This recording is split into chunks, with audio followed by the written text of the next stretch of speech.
ആരെങ്കിലും ശത്രുക്കൾ വരുവോ, എന്റെ റസൂലുള്ളാഹിയെ ദ്രോഹിക്കാൻ അല്ലെങ്കിൽ എന്റെ റസൂലുള്ളാഹിയെ കൊല്ലാൻ ശത്രുക്കളിൽ കടന്നു വരുവോ, വല്ല മാളത്തിലും ദ്വാരങ്ങളുണ്ടോ, ഈ ഗുഹയിൽ വല്ല മാളങ്ങളുണ്ടോ, ദ്വാരങ്ങളുണ്ടോ, അവിടെ വല്ലവരും ശത്രുക്കളിൽ നിന്ന് നോക്കുവോ എന്ന് പറഞ്ഞുകൊണ്ട് അവിടെയെല്ലാം നോക്കുമ്പോൾ പല പല മാളങ്ങൾ കാണുകയാണ്.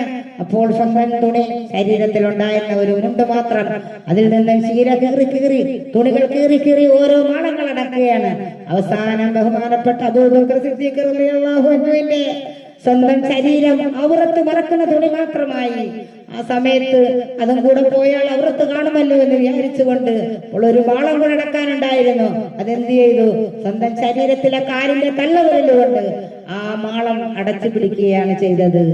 ആ സമയത്ത് വർഷങ്ങൾക്ക് മുമ്പ് സുലൈമാൻ നബി അലൈഹിസ്സലാമിന്റെ വാഗ്ദാനം കേട്ടുകൊണ്ട് എത്രയോ വർഷങ്ങള് റസൂലുള്ളാഹിനെ കാണാൻ ആ പാമ്പ് സൗർ ഗുഹയുടെ അടുത്തിരിക്കുന്ന സമയത്താണ് റസൂലുള്ളാഹി വന്നിട്ടുണ്ട് കാണാമെന്നുള്ള ആഗ്രഹത്തിൽ നോക്കുമ്പോൾ, ഓരോ മാളത്തിൽ കൂടെ നോക്കുമ്പോൾ അവർ മാളം അടച്ചടച്ച് വെക്കുകയാണ്. അവസാനം ഒരു മാളമുണ്ട്, അതിൽ കൂടി നോക്കാൻ ശ്രമിച്ചപ്പോൾ ആ മാളവും കാലുകൊണ്ട് അടച്ചത് കണ്ടപ്പോൾ പാമ്പിന് ദേഷ്യമായി അത് കടിച്ചു കുത്തുകയാണ് ചെയ്തത്. അങ്ങനെ അബൂബക്കർ, ബഹുമാനപ്പെട്ട അബൂബക്കർ സിദ്ദീഖ് റളിയല്ലാഹു അൻഹു വളരെ വിഷം കയറി, പാമ്പ് കുത്തി കഴിഞ്ഞപ്പോൾ വിഷം കയറി ശരീരം നീലിച്ചു വന്നു. വിഷം മേപ്പോട്ട് കയറുന്നു. വേദന സഹിക്ക വയ്യാതെ കടിച്ചമർത്തി, ഞാൻ കരയുകയാണെങ്കിൽ, എന്റെ കണ്ണുനീര് വീഴുകയാണെങ്കിൽ അത് റസൂലുള്ളാഹിന്റെ തിരുമുഖത്തായിരിക്കും. അപ്പോൾ എന്റെ റസൂലുള്ളാഹിന്റെ ഉറക്കം പോകും എന്ന് വിചാരിച്ചുകൊണ്ട് കടിച്ചു പിടിച്ച് രക്ഷയില്ല. അവസാനം സഹിക്ക വയ്യാതെ കണ്ണിൽ നിന്ന് കണ്ണുനീര് വീണുപോയി.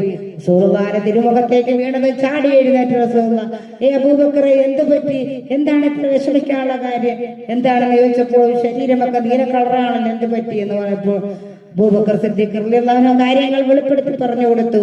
റസൂലുള്ളാഹി സ്വല്ലല്ലാഹു അലൈഹി വസല്ലം തിരുനാവിൽ നിന്നും തുപ്പലെടുത്ത് ആ മുറിഞ്ഞ സ്ഥലത്തേക്ക്, ആ പാമ്പ് വിഷമുള്ള സാപ്രം കുത്തിയ സ്ഥലത്തേക്ക് തൂക്കുകയാണ് ചെയ്തത്. ഉടൻ തന്നെ വിഷമിറങ്ങി പോവുകയും ശരീരത്തിലെ വേദന മാറുകയും സാധാരണ പോലെ തന്നെ നല്ല ഉന്മേഷം കിട്ടുകയും ചെയ്തു. അതാണ് റസൂലുള്ളാഹി. അപ്പോൾ ഒരു പാമ്പിന് പോലും ജന്തുക്കൾ പോലും ആ റസൂലുള്ളാഹിന്റെ തിരുമുഖം കാണാനുള്ള ആർത്തി വർഷങ്ങളോളം കാത്തു കിടക്കുകയായിരുന്നു.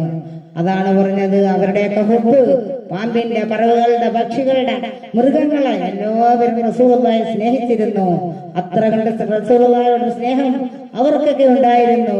അപ്പൊ നമ്മൾ എത്രമാത്രം നമുക്ക് ജീവിക്കാൻ കാരണഭൂതനായ റസൂലുള്ളാഹി, നമ്മൾ ഇന്ന് ജീവിക്കുന്നതിന്റെ കാരണക്കാരൻ റസൂലുള്ളാഹി, നമ്മളുടെ സർവ്വചരാചര വസ്തുക്കളെ സൃഷ്ടിക്കാൻ കാരണക്കാരനായ റസൂലുള്ളാഹി, ചങ്കല ചോരയായ റസൂലുള്ളാഹി സല്ലല്ലാഹു അലൈഹി വസല്ലമയുടെ എത്ര ചരിത്രം കേട്ടാലും എത്ര മദഹ് കേട്ടാലും ഹുബ്ബ് വെച്ച് നമുക്ക് സ്നേഹം കൊണ്ട് നമ്മൾ ആ പരിശുദ്ധ മദീനയിലേക്ക് എത്തുന്നതാണ്.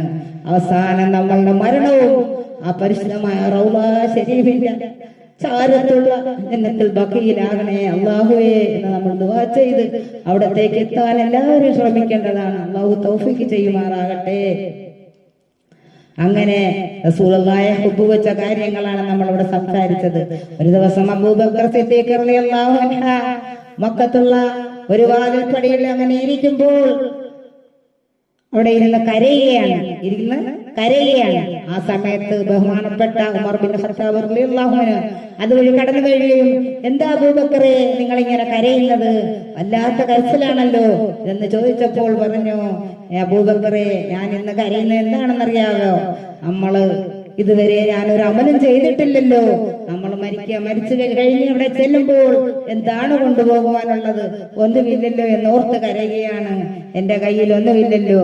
അപ്പോൾ ബഹുമാനപ്പെട്ട ഉമർ റളിയല്ലാഹു അൻഹു പറയുന്നു, നിങ്ങൾ വിഷമിക്കില്ലേ അബൂബക്കറെ, ഒരു കാര്യം ചെയ്യും, ഞാൻ ഇന്ന് വരെ ചെയ്ത സർവ്വ അമലും നിങ്ങൾക്ക് തരാം, നിങ്ങളത് കൊണ്ടുപോയിക്കോ എന്ന് പറയുകയും ചെയ്തു.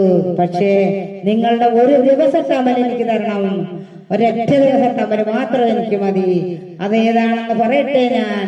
നിങ്ങൾ സൗർ ഗുഹയിൽ റസൂലുള്ളാഹിനെ രക്ഷപ്പെടുത്താൻ വേണ്ടി കഷ്ടപ്പെട്ട ഒരു ദിവസത്തെ കഷ്ടപ്പാടും അവസാനം വിഷസർപ്പത്തിന്റെ കടിയേറ്റതും നിങ്ങൾ സഹിച്ചതുമെല്ലാം ആ ഒരു ദിവസത്തെ അമൽ എനിക്ക് തരുമോ എന്ന് ചോദിച്ചപ്പോൾ ബഹുമാനപ്പെട്ട അബൂബക്കർ സിദ്ദീഖ് റളിയല്ലാഹു അൻഹു പറയുകയാണ്, ഉമറേ, എനിക്ക് അത് മാത്രമാണ് പ്രതീക്ഷ, എനിക്ക് വേറെ ഒന്നും ദുനിയാവില് നന്മ ചെയ്ത പ്രതീക്ഷയില്ല. ആ ഒരു ദിവസത്തെ പ്രതീക്ഷയാണ് എനിക്കുള്ളത്. അത് ഞാൻ എങ്ങനെയാണ് തരുന്നത് ഉമറേ? അപ്പോൾ അവരുടെയൊക്കെ വിലയൊന്നനുസരിക്ക് നമ്മളൊന്ന് ചിന്തിച്ചു നോക്ക്. അതുകൊണ്ടല്ലേ പറഞ്ഞത് അബൂബക്കർ ബിൽ ബാബി, അബൂബക്കർ റസൂലുള്ളാഹിന്റെ വാതിക്കലുണ്ട്. അതാണ് പറഞ്ഞത്. അത്രക്കും റസൂലുള്ളാഹിയെ സ്നേഹിച്ച അബൂബക്കർ സിദ്ദീഖ് റളിയല്ലാഹു അൻഹു ഇന്ന് എവിടെയാണ് കിടക്കുന്നത്? സ്വന്തം മകളെ പ്രായ